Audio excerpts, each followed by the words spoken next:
اور کاش تم اس وقت کی کیفیت دیکھو جب فرشتے کافروں کی جانیں نکالتے ہیں کہ ان کے چہروں اور پیٹھوں پر مارتے جاتے ہیں اور کہتے ہیں اب آگ کے عذاب کا مزہ چکھو۔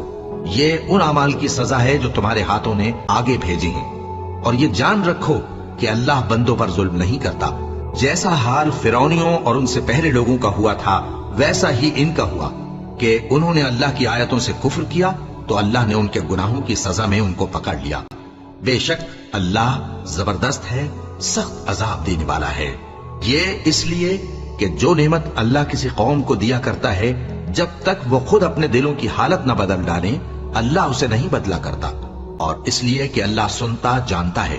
جیسا حال فرعونیوں اور ان سے پہلے لوگوں کا ہوا تھا ویسا ہی ان کا ہوا۔ انہوں نے اپنے پروردگار کی آیتوں کو جھٹلایا تو ہم نے ان کو ان کے گناہوں کے سبب ہلاک کر ڈالا اور فرعونیوں کو ڈبو دیا۔